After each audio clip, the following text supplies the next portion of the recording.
Bonjour à vous toutes mes chéries de plus de 50 ans. Alors aujourd'hui, je vais vous redonner la définition du couple.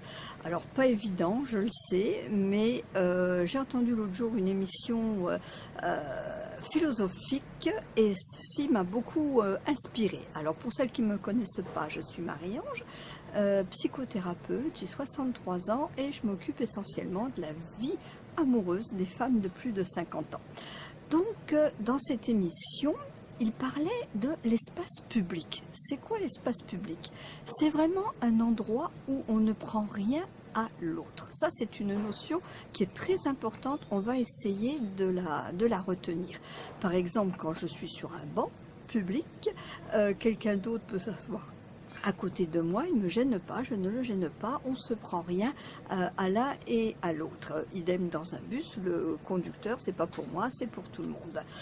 Donc, de cette définition de l'espace public où on ne prenait rien à l'autre, ça m'a interpellée, ça m'a donné vraiment cette idée de me dire, mais finalement, le couple, c'est un peu ça, ou ça serait l'idéal que ce soit cela, c'est-à-dire un endroit où je ne prends rien à l'autre.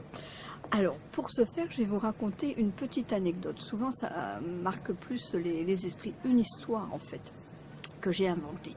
C'est l'histoire de Madame Jaune qui rencontre Monsieur Bleu.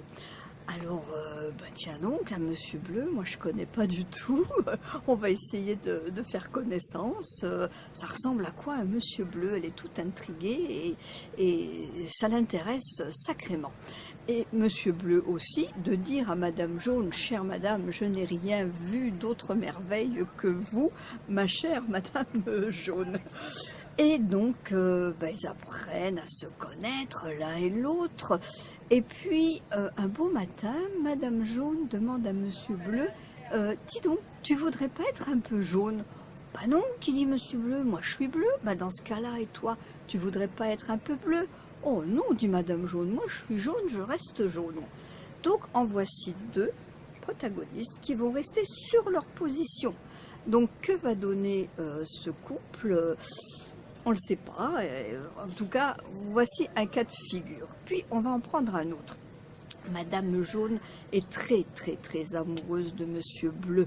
Elle a déjà eu plein de mésaventures avant, elle voudrait pas le perdre, et donc, voilà, elle l'observe et tout, puis un jour Monsieur Bleu lui dit « Tu viendrais au foot avec moi ?» Elle a horreur du foot, mais du coup, pour plaire à Monsieur Bleu, elle va quand même au match de foot. Et puis une autre fois, Monsieur Bleu, lui mange pas de légumes. Alors Madame Jaune, elle se dit, bon, pas grave, je vais pas manger de légumes, je vais plus faire de légumes. Et qu'est-ce qui se passe? Madame Jaune, quand elle va au foot, elle est un peu bleue par là. Et puis quand elle cultive ou qu'elle mange plus de légumes, elle devient un peu bleue de ce côté-là. Et au fur et à mesure, Madame Jaune, elle fait le caméléon, elle devient de plus en plus bleue. Alors c'est sûr que Monsieur Bleu, il est content, il la reconnaît, ils font des choses ensemble. Mais elle, qu'est-ce qui se passe au fur et à mesure des mois qui passent ou des années?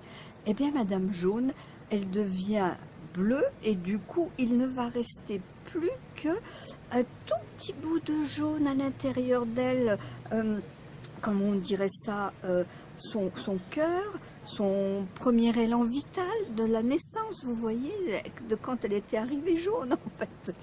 Et elle n'est pas bien, elle n'est pas bien du tout, Madame Jaune. Bien sûr, elle se reconnaît plus. Et puis on l'a déjà vu aussi, il y a des amis qui vous disent, dis donc, depuis que tu es avec ce mec, je te reconnais pas du tout.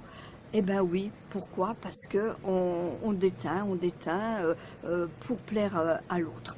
Alors, ce que n'ont pas compris Madame Jaune et Monsieur Bleu, c'est qu'en fait, dans le couple, et vous le savez peut-être, vous, il y a trois personnages. Un, il y a Madame, deux, il y a Monsieur, et trois, il y a surtout le couple. Alors, le couple, on va dire que dans notre exemple, c'est un chaudron, une marmite. Et ce que n'ont pas compris Madame Jaune et Monsieur Bleu, c'est que plutôt que de d'éteindre l'un sur l'autre, en fait, c'est dans le chaudron qu'il faut aller mettre quelque chose, dans cet espace commun, écoutez bien, dans cet espace public où on ne prend rien à l'autre, ok? Donc, dans ce chaudron, et ben, du coup, il va y avoir une multitude de verres. Et celles qui font un peu de peinture le savent, du jaune et du bleu, ça donne du vert ensemble. Et quand c'est madame qui fait quelque chose de bien, ben, on a des verres jaunes, des verres anis, des verres amandes, il y a plus de jaune que de bleu. Et quand c'est monsieur qui organise le voyage ou qui répare la roue de secours, et ben, du coup, on a des verres, qu'on appelle des verres canards, des verres un peu plus foncés. Ok, donc c'est une merveille dans ce chaudron, il y a plein de choses à y mettre, mais surtout pas à déteindre l'un sur l'autre. Donc, écoutez bien ce conseil. Je mets dans le pot commun, mais je ne me perds pas. Je ne perds pas mon identité. Si je me mets tout entier dans le chaudron, dans la potion magique, on va pas me retrouver. Ok, elle est hyper important. Je suis une madame jaune, mais je ne deviens pas une madame bleue. Ok, on retient ce conseil. Allez, à bientôt les chéris. Ciao, ciao.